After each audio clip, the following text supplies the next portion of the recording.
ఇప్పటికే ఓటరు జాబితా సవరణతో కేంద్ర ప్రభుత్వం పశ్చిమ బెంగాల్ మధ్య సంబంధాలు ఉప్పు నిప్పుగా మారగా తాజాగా జరిగిన ఈడీ రైడ్స్ రెండు ప్రభుత్వాల మధ్య ఉద్రిక్త పరిస్థితికి దారితీశాయి. బొగ్గు కుంభకోణం కేసులో భాగంగా ఈడీ దాడులు చేయడంతో టీఎంసీ బీజేపీ మధ్య రగులుతున్న రాజకీయ వైరం మరింత ముదిరింది. మా దగ్గర దాడులతో అలజడులను సృష్టిస్తే తాము దాడులు చేయగలమంటూ కేంద్రానికి సీఎం మమత వార్నింగ్ ఇవ్వడంతో బెంగాల్ పాలిటిక్స్ హీటెక్కాయి.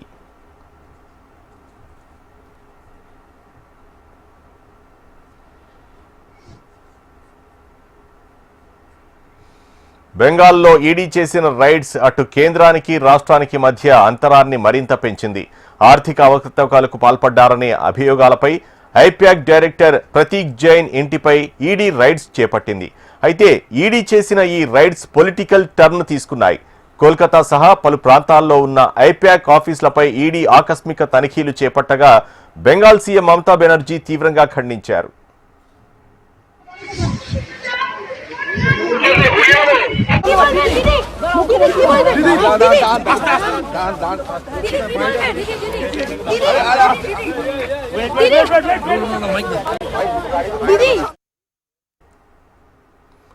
బెంగాల్లో టీఎంసీ పార్టీ కోసం ఐప్యాక్ పనిచేస్తోంది.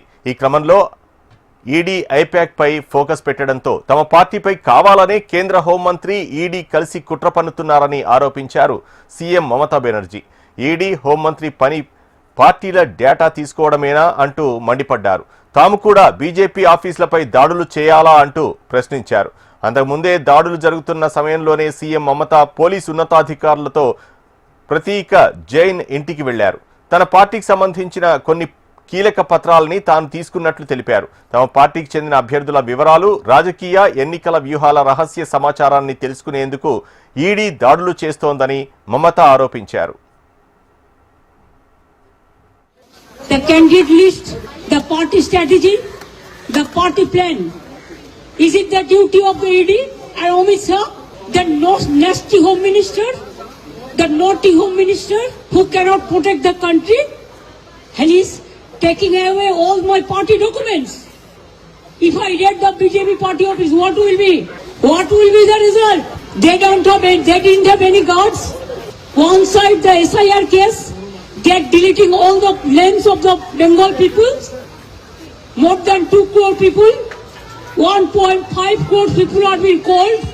54 lakhs are being deleted without any asking their details.